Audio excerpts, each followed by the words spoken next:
Nature is not a place to visit, it's our home. Nature is all that we see.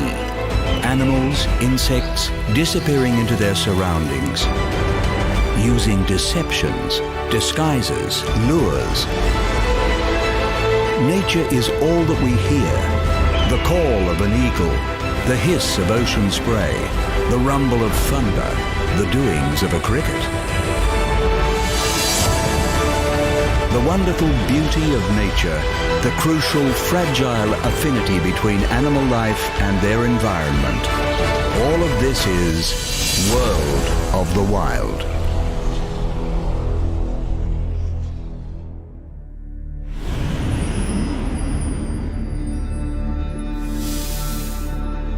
A habitat found around the world, wetlands are the vital link between land and water.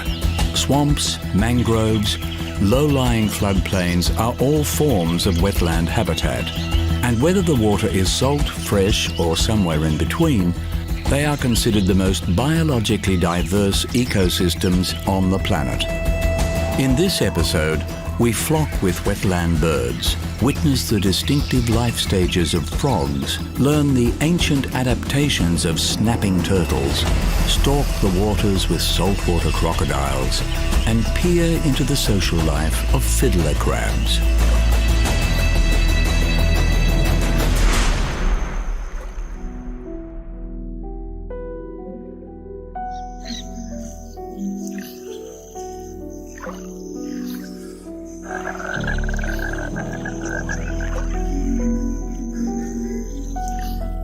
An indispensable component of the wetlands ecosystem, the vocal frog also provides this watery habitat with its characteristic soundscape.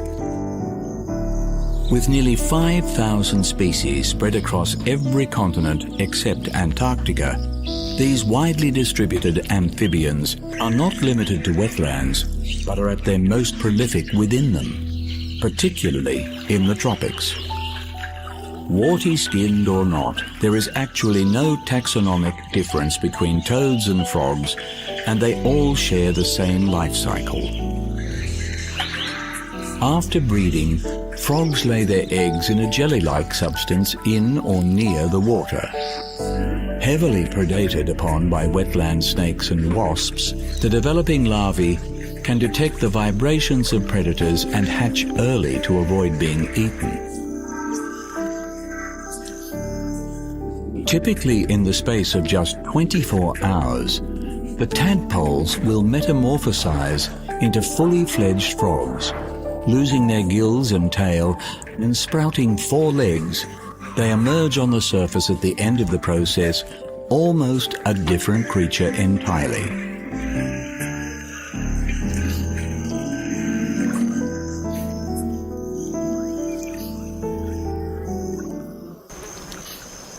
A largely carnivorous species, frogs target the abundant insect life of the wetland, firing their sticky, elongated tongues to snatch passing prey.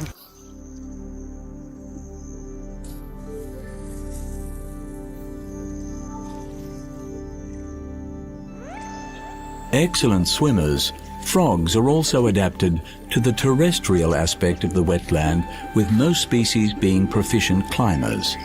And with their heavily muscled hind legs, frogs are, relative to size, the best jumpers of all vertebrates.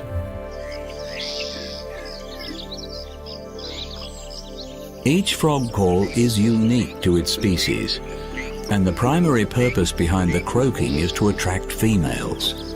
As such, it is generally only the males that croak, and many have developed vocal sacs under their throat to amplify the sound.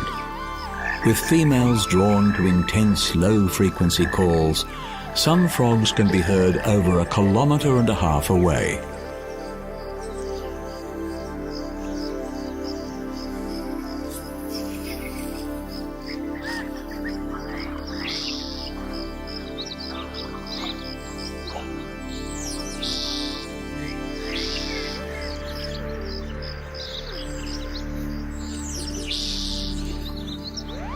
Coming in a range of colours and shapes, frog eyes project outward from either side of the head, granting a visual field of almost 360 degrees, a distinct advantage in avoiding the wetland's many predators. A transparent third eyelid provides additional protection when swimming underwater. As amphibians, frogs are able to respire through their highly permeable skins. This adaptation allows them to breathe underwater, but also makes them susceptible to contamination from their environment. With pollutants carried in the waterways and the global spread of the deadly chytrid fungus, amphibians are the most endangered animals on the planet, and over a third of frog species are facing extinction. Vital to the wetland ecosystem, if frogs are to be protected, the wetlands must remain pristine.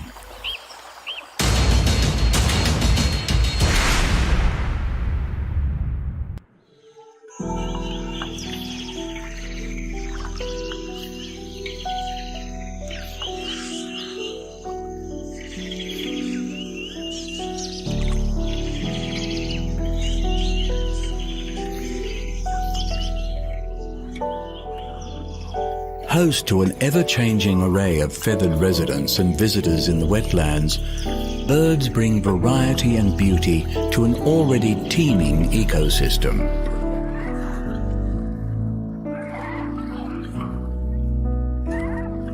Beyond the influence of the seasons, the wetlands are shaped by the flow of water, and with tides, droughts and floods, this is an environment in a constant state of flux. Countless species of bird rely on this habitat for all or part of their lives, and in times of plenty, the wetlands are alive with birds in their hundreds of thousands. Multiple species share this aquatic landscape for weeks or months at a time. Periods of flood expand the resources and opportunities that the wetland affords. And during these times of abundance, year-round residents will live side by side with masses of seasonal visitors.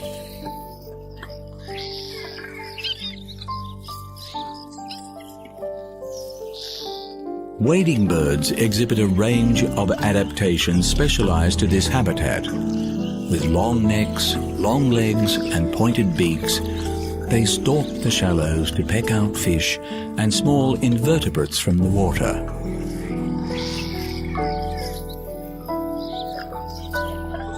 With short legs and broad bills, waterfowl float on the surface, using their web feet to paddle, and then submerge, feeding bottom up on the aquatic plants growing underwater.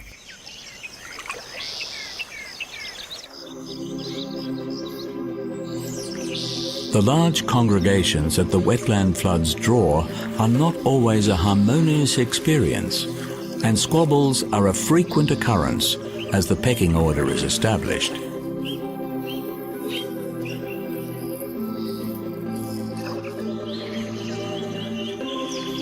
In the still waters of more tropical wetlands, water lilies thrive, and species such as long-toed lily trotters use these as a hunting surface over waters that would otherwise be beyond their reach.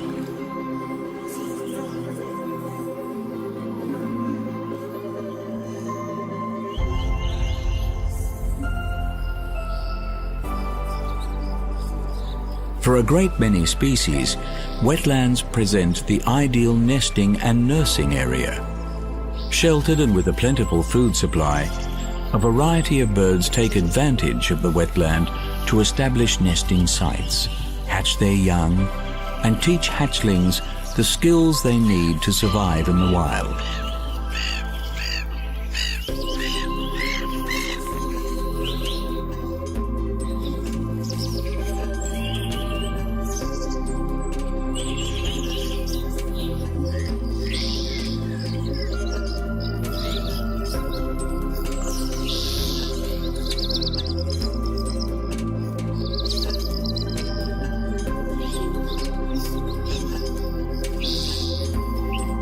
For the migratory species, they will eventually take to the wing once more, venturing from the relative security of the wetlands to the wider world beyond.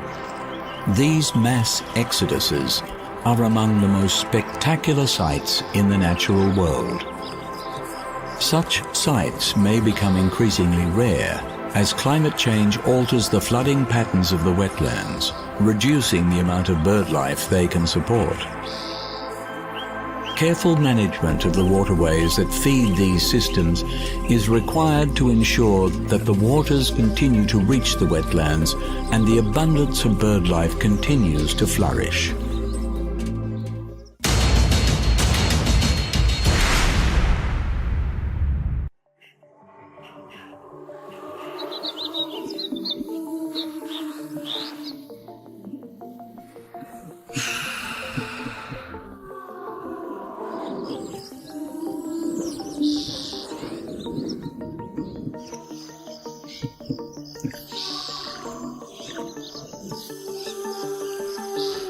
In the wetlands of North America, one ancient species continues its tenure into the modern era, the snapping turtle. Ranging from the subtropical water systems of the eastern United States to the cooler climes of southeastern Canada, the prehistoric snapping turtle remains perfectly designed for life in the wetlands. Floating near motionless, they lure curious frogs or fish into their open mouths with a worm-like appendage anchored to their tongue.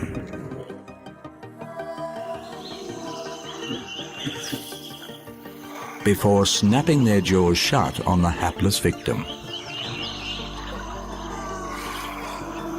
Flexible and extendable necks grant them a wide strike range when prey isn't quite as close. Omnivorous animals, snapping turtles play an important role in the ecology of the wetland. Tending to hunt in the cooler months of the year, they will feed on anything they can swallow, including small mammals, birds, even other reptiles and carrion.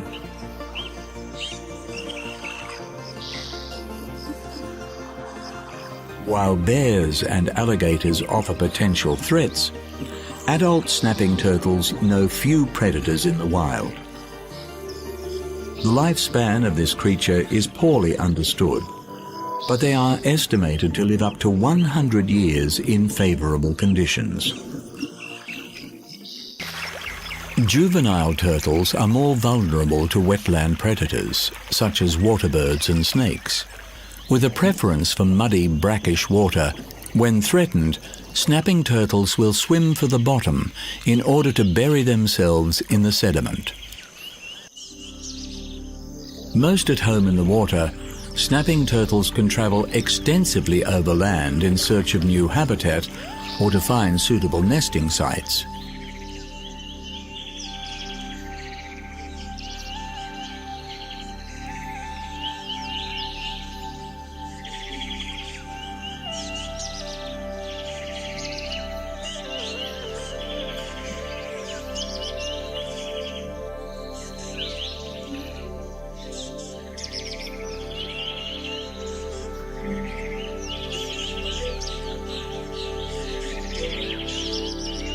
Digging into sandy soil, females will lay their eggs beneath the surface,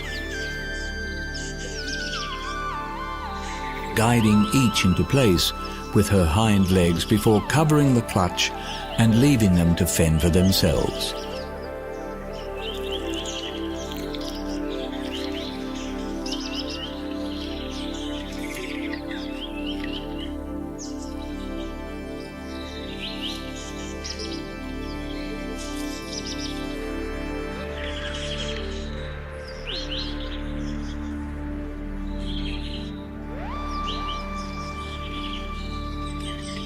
The ancestor of around 80% of today's turtle species, this prehistoric reptile is now threatened by deliberate hunting activities and habitat destruction. A long-lived animal with slow reproduction rates, it will require a sustained effort to ensure this ancient creature from our past continues into our future.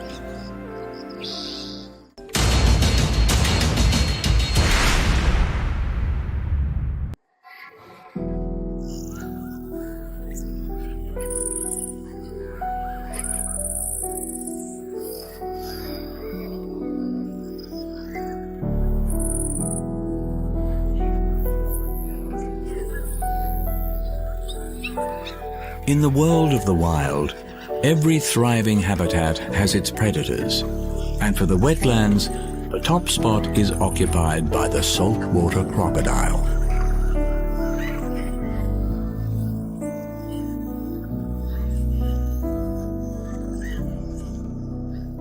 With a huge range from the east coast of India to northern Australia, this cold-blooded carnivore rules the mangroves, swamps, lagoons, and connecting waterways of its wetland habitat. The largest terrestrial predator in the world can grow to over 6 meters in length and weigh well over a ton. Their streamlined, muscular bodies are protected by a coat of thick skin embedded with bony plates. Short limbs end in clawed, webbed feet to aid in swimming, and broad snouts packed with sharp, peg-like teeth deliver the most powerful bite in the animal kingdom.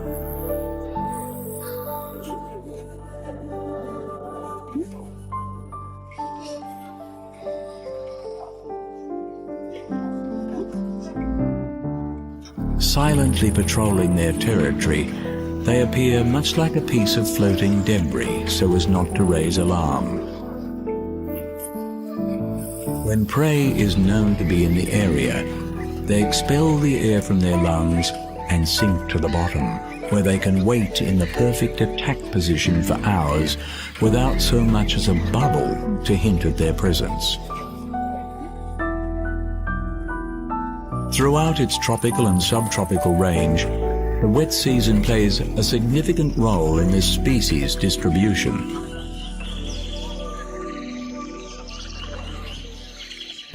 Fiercely territorial, male saltwater crocodiles fight to occupy the prime stretches of the waterways, with dominant crocs pushing juvenile males into more marginal areas.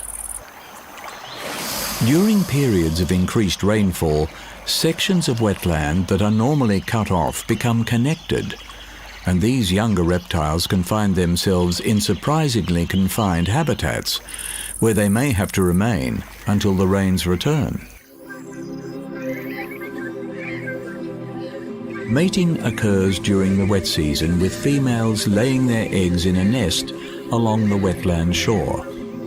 Guarded by both parents, the eggs will hatch around 80 days later, and the baby crocodiles emerge, their sex determined by the temperature in the nest. Despite the high level of maternal care shown by female crocodiles, the vulnerable young are heavily predated upon by the other inhabitants of the wetland, and only around 1% will survive to reach adulthood.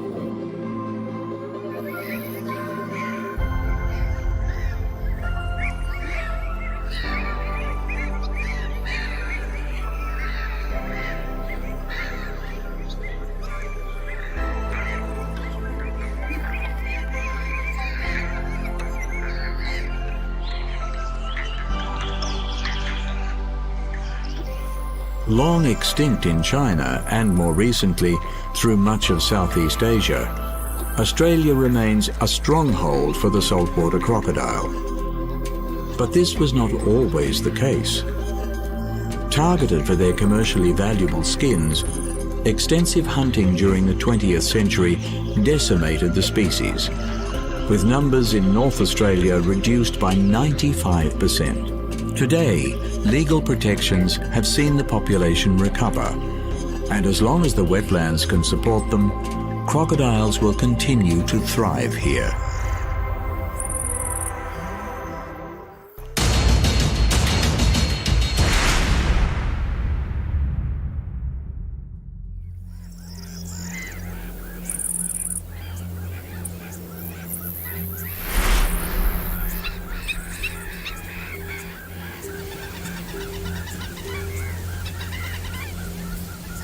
Tides play a crucial role in the wetlands, providing an ever-shifting boundary between the water and the land.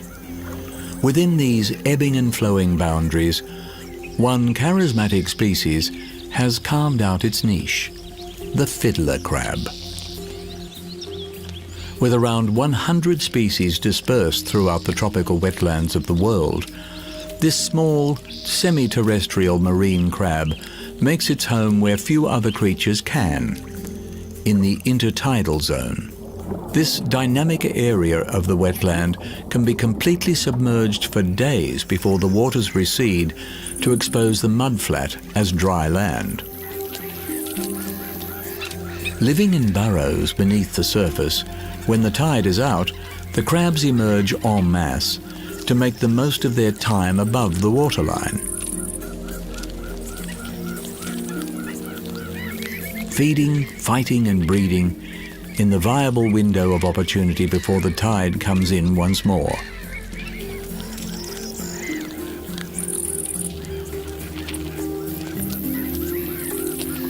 Fiddler crabs are so named for the unique single enlarged claw sported by the males, giving them a lopsided appearance. This brightly coloured appendage can be up to half of the male's body mass.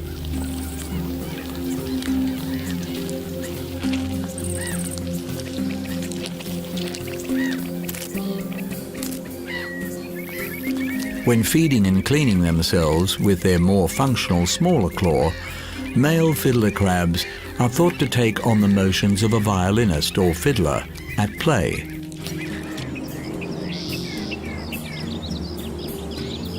While males frequently fight with their greater claw, its primary purpose is to attract females. Waving in a come-hither motion, male fiddlers dedicate much of their time on the wetland surface to courting potential mates.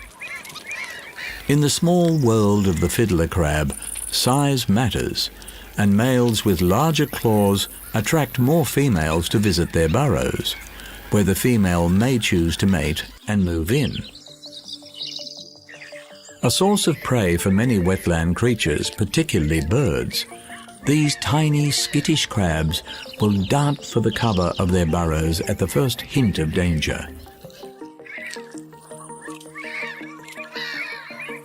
For those that are injured in an attack, they have the ability to regenerate lost limbs. Even the male's enlarged claw can be completely regrown.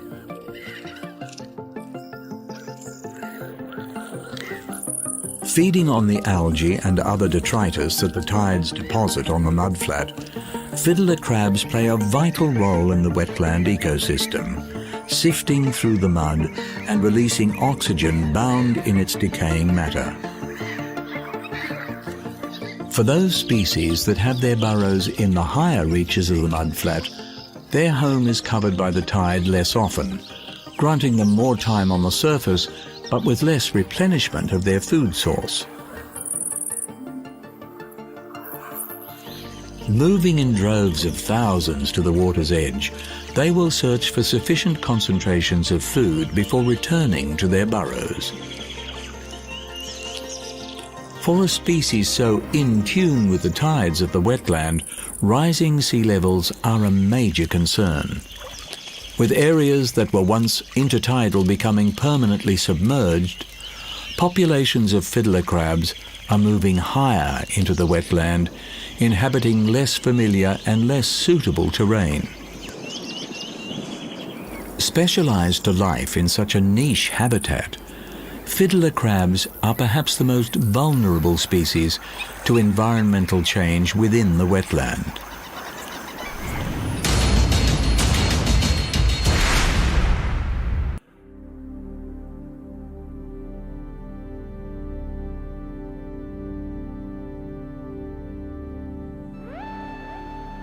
Wetlands support high concentrations of diverse animal species. In this episode, we have seen a snapshot of the varied wildlife present here, with frogs, wetland birds, snapping turtles, saltwater crocodiles, and fiddler crabs.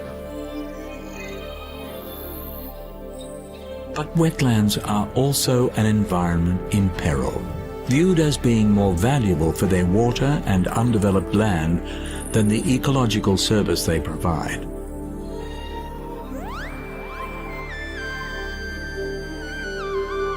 As the importance of these natural services is increasingly recognized, there is optimism that the wetlands will be protected in a manner reflective of their true value.